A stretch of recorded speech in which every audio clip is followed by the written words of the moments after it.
ऐ मेरे वाले मुस्तफा ऐ सैयदुल वरा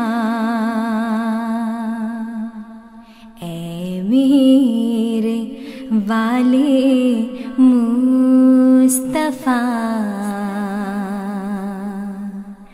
ऐ सैयदुल वरा. Assalamualaikum warahmatullahi wabarakatuh. Pemirsa kanal YouTube LI Indonesia dimanapun Anda berada, kembali berjumpa dengan kita dalam program Sudut Lajnah.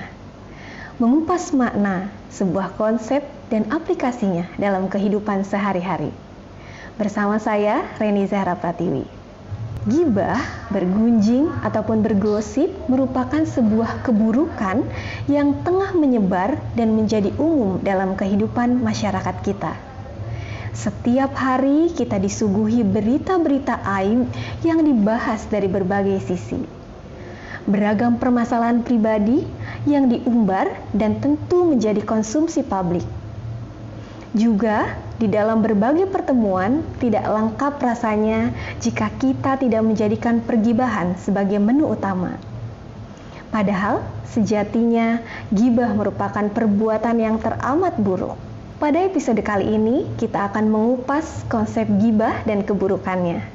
Telah hadir bersama kita di sini Ibu Sekretaris Tarbiyat PPLI, ada Ibu Ira Rahayu, kemudian ada juga Ibu Sekretaris Tahrik Jadid wal Fijadid, Ibu Hairun Nisa Ma'ala. Assalamualaikum Ibu Ira dan Ibu Nisa. Waalaikumsalam warahmatullahi wabarakatuh. Bagaimana kabarnya Ibu Ira dan Ibu Nisa?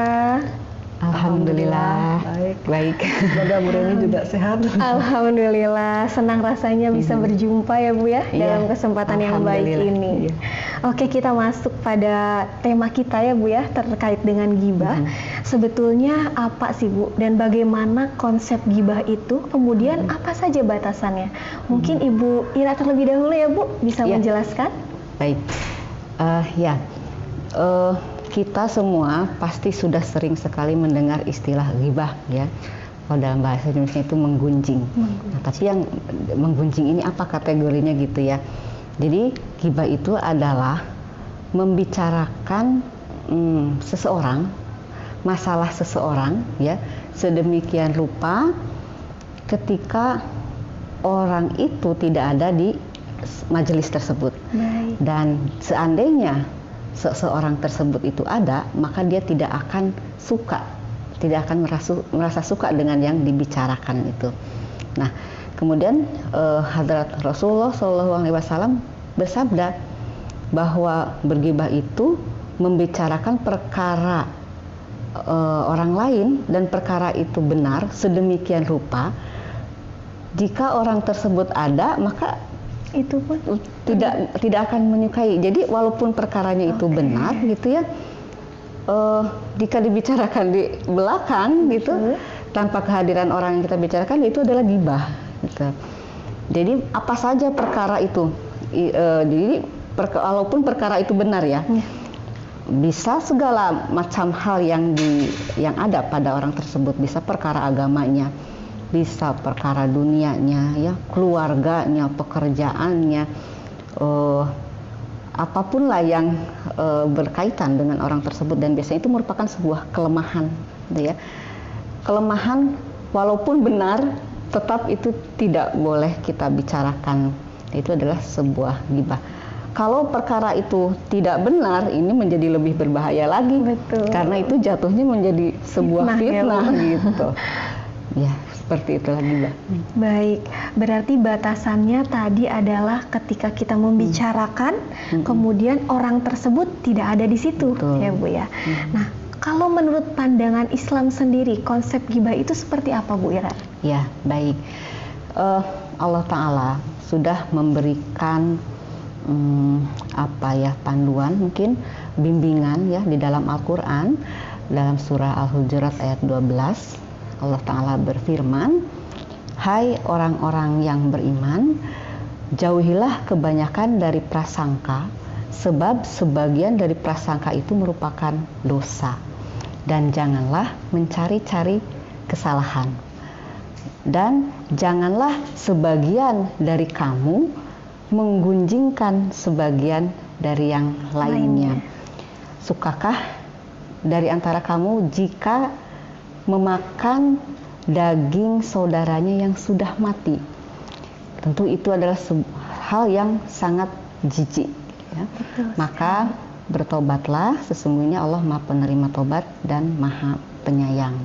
Nah, jadi Allah Ta'ala dalam Al-Quran menyampaikan bahwa menggunjing itu adalah dosa.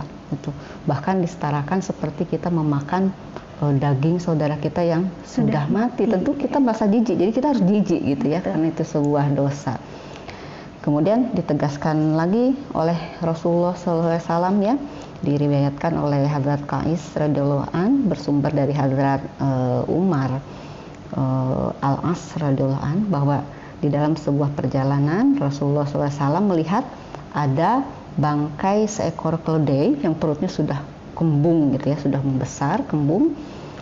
Kemudian Rasulullah bersabda, demi Allah, jika ada di antara kalian memakan daging bangkai keledai ini sampai sekenyang-kenyangnya, maka itu lebih baik dibandingkan kalian memakan daging saudaramu sendiri yang sudah mati, seorang muslim. Jadi itu maksudnya adalah menggunjing, gitu ya. Jadi apa ya, mendengar ini saja rasanya harusnya kita sudah bisa menjadi sebuah peringatan dan membentengi diri sendiri. Betul. Ya, kemudian disampaikan juga ada dalam sebuah hadis, ya. Jadi Rasulullah SAW bersabda, nanti pada hari kiamat ketika buku catatan setiap orang itu dibukakan di hadapannya, maka akan ada yang bertanya kepada Allah Subhanahu wa taala, ya Allah, semasa hidupku aku banyak melakukan amal kebaikan ini, amal kebaikan itu, tapi tidak ada dalam buku catatan amalan saya gitu. Maka Allah Ta'ala berfirman, itu dikarenakan kamu suka menggunjingkan orang lain. Jadi ternyata menggunjing itu membuat terhapus. Iya, ya, betul. Amalan-amalan yang kita lakukan itu terhapus gitu. Jadi betapa nauzubillahi min dzalik, ya. Jangan sampai kita termasuk ke dalam golongan itu gitu. Mungkin bisa saya tambahkan, tadi yang Ibu Ira sampaikan, ternyata tidak hanya menggunjing saja, tetapi ternyata menurut riwayat dari Hadrat Abdullah bin Umar radhiyallahu an, bahwa Rasulullah Shallallahu Alaihi Wasallam melarang menggunjingkan atau kita bergunjing dan juga mendengarkan orang bergunjing. Jadi baik menggunjing maupun bergunjing tidak boleh, begitu ya Bu ya. Dan juga kemudian Rasulullah Shallallahu Alaihi Wasallam juga mengatakan bahwa pendengki, kemudian orang yang bergunjing dan juga tukang sihir itu bukan bagian dari beliau, dan juga beliau bukan bagian dari mereka. Artinya ya, orang gunjing, orang pendengki itu merupakan udah paling terkait ya, saling terkait, termasuk juga dengan tukang sihir seperti itu. Demikian buruknya kalau kita menjadi perbuatan gunjing tersebut. Baik pemirsa LI Indonesia, tadi sudah lengkap sekali nih dijelaskan oleh dua narasumber kita berkenaan dengan pandangan Islam terhadap perbuatan ghibah, baik dalam Al-Quran maupun hadisnya, seperti itu. Nah, kita tahu bersama ya Bu ya, tanpa kita sadari, ghibah itu sejatinya sudah menjadi bagian dari kehidupan kita. Ketika kita berkumpul, baik berkumpul keluarga ya Bu ya, berkumpul dengan teman dalam sebuah acara, mungkin di masjid pengajian, terkadang membicarakan orang lain itu menjadi hal yang biasa. Nah, pertanyaan yang ingin kami tanyakan nih kepada Ibu Nisa, bagaimana sikap kita agar bisa terhindar dari perbuatan ghibah tersebut? Kalau merujuk pada Hadrat Imam Ghazali rahimahullah, beliau mengatakan ketika kita mendengarkan pergunjingan sebaiknya kita menghindari seperti itu. Dan kalau kita misalnya sudah terlanjur ada di dalamnya, kadang-kadang kita tidak sadar ya, Misalnya dimulai tentu saja dari percakapan-percakapan yang ringan, misalnya apa, nanya resep, nanya keluarga gitu ya. Terus kadang-kadang jadi merambah membicarakan keburukan atau aib orang lain. Nah, ketika mulai mereka dalam forum itu yang kita ada di sana mulai membahas aib atau keburukan orang, sebaiknya kita berusaha untuk mengalihkan pembicaraan atau menyetop begitu ya. Tapi kalau memang sudah tidak bisa lagi, sebaiknya kita istighfar dan kita meninggalkan forum tersebut supaya kita tidak termasuk di dalam orang yang dikatakan termasuk dalam bergibah. Baik. Oke. Kita suka lupa ya. Iya. Apa namanya, dalam forum pertemuan bukan berarti tidak boleh ya. Iya. Menghadiri pertemuan ya. Betul. Kita juga kan bermasyarakat. Betul. Kan? Makhluk sosial ya, Bu. Betul, berteman, tapi kita tuh harus punya batasan, harus punya kemampuan untuk menilai. Wah, ini perbincangan ini akan mengarah kepada apa, seperti apa. Jika memang sudah terlihat tuh, ya kalau kita bisa itu kita kontrol, counter. kita stop. Betul, kita counter pembicaraan. Kalau tidak bisa ya seperti Huzur nasihatkan ya, tinggalkan saja majelis yang seperti itu. Baik. Kalau tadi kan pada saat bertemu langsung ya Bu. Nah sekarang kan di era digital kita dihadapkan dengan media sosial ya Bu, yang berbagai berita aib-aib juga ada di situ. Khususnya bagi para LI muda nih. Nah berita perselingkuhan artis, perseteruan antara selebgram ya Bu ya, itu kan berita yang muncul dalam keseharian kita di media sosial. Apakah menonton informasi-informasi tersebut, entertainment seperti itu termasuk juga dalam gibah? Kalau tadi kan Bu Nisa sampaikan selain bergibah, mendengarkan pun termasuk dari bagian gibah ketika itu adalah hal yang belum tidak perlu ya Bu ya. Nah kalau menonton bagaimana Bu? Ya, tadi kalau mendengarkan tadi yang disampaikan oleh Ibu Ira, bahwa gibah itu kan membicarakan seseorang gitu ya, tapi orangnya tidak ada di sana, terutama juga membicarakan hal-hal yang buruk. Nah kalau kita melihat infotainment atau mendengarkan, termasuk juga di media sosial lain ya, di WhatsApp termasuk juga. Nah kalau hal demikian, ketika orang yang dibicarakan tidak ada, artinya dia tidak bisa mengcounter, mengklarifikasi apa-apa yang disampaikan, maka itu termasuk di dalam gibah. Karena hal ini juga disampaikan oleh Hadrat Khalifatul Masih Arabi rahimahullah, bahwa ketika kita mendengarkan orang membicarakan keburukan, biasanya kita akan berkurang respek kita, penghargaan kita kepada orang tersebut. Dan itu sudah termasuk di dalam gibah. Baik dalam bentuk percakapan, termasuk juga di dalam media sosial ataupun berita infotainment. Jadi kita tidak perlulah kepo ya Bu ya. Tidak perlu kepo untuk lebih ingin tahu seperti apa gitu, terutama dalam hal-hal yang buruk atau menjadi aib seseorang. Sekarang ini gibah itu jangkauannya kan sangat luas. Betul. Gitu ya. Dan kadang kita tidak sadar dengan menonton, mendengarkan ya. Sekarang ditambah lagi kalau dari media sosial kan ada kolom komentar. Ya. Oh iya betul. Nah, itu juga harus hati-hati kita ya. Apa ketika kita membaca, maka sesuatu itu pasti akan berpengaruh gitu, akan mempengaruhi pikiran kita, akan mempengaruhi perasaan kita.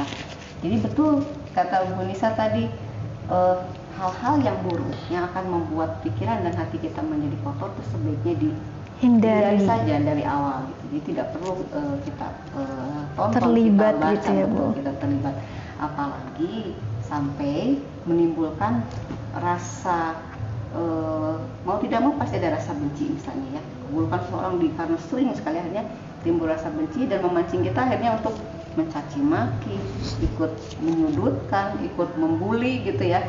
Nah itu jangan sampai terjadi ya. Itu berarti kita sudah betul-betul ikut bergunjing di dalamnya. Betul. Dan membulu-bulukan. Khawatirnya kan itu sebuah fitnah ya. Baik. pemirsa LI Indonesia bahwa tadi sudah jelas ya, gibah itu ternyata tidak hanya secara lisan, tetapi juga bisa lewat tulisan ya Bu ya, dengan mengomentari perbuatan berita-berita aib entertainment. Nah, kemudian apa Bu yang harus kita lakukan ketika kita tidak sengaja bergibah? Boleh Bu Nisa memberikan jawabannya? Iya ya. Kadang-kadang dalam percakapan tiba-tiba kita malah ikut ya Bu ya. Betul, tidak sengaja. Nah, kalau sudah demikian, kita Allah Ta'ala itu kan Maha Penyayang dan Pemaaf. Kita segera ingat dan juga segera minta maaf, minta ampun kepada Allah Ta'ala, istighfar.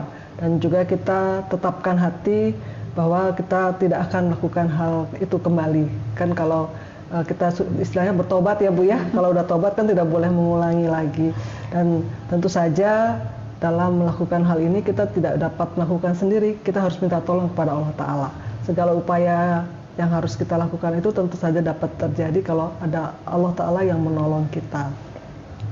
Termasuk juga setelah itu kita bertawakal kepada Allah Ta'ala, dan kita juga jangan mengulangi di dalam forum tersebut, dan kita tetap berdoa semoga kita terhindar dari masalah gibah ini. Baik, jazakumullah Ibu. Bergibah itu ya Bu ya biasanya karena kelemahan kita ketika melihat aib orang lain ya Bu ya. Nah, bagaimana sih Bu cara kita menghindari untuk tidak tertarik dalam magnet untuk bisa untuk membicarakan orang lain tersebut ya Bu ya. Silakan Bu Ira bisa dijelaskan mungkin. Sebelum kita mengomentari kelemahan orang lain, maka kita lihat dulu kelemahan kita sendiri. Jadi keinginan mengomentari itu adalah betul merupakan sebuah kelemahan. Betul. Berarti kita pada saat itu ketika sadar maka harus bertekad, menguatkan diri, mulai berlatihlah gitu ya, berlatih untuk menyetop kebiasaan tersebut. Dan itu sebetulnya harusnya dimulainya dari kecil. Hal kecil ya Bu. Betul. Kecil. Dari masa kecil. Oh ya, masa kecil. Ya, jadi orang tua sebetulnya sangat betul. berperan di dalam membentuk karakter anak. Tidak membiasakan seorang anak untuk tidak membicarakan orang lain gitu ya. Jadi sebelum melihat kelemahan orang lain, kita lihat kelemahan diri sendiri.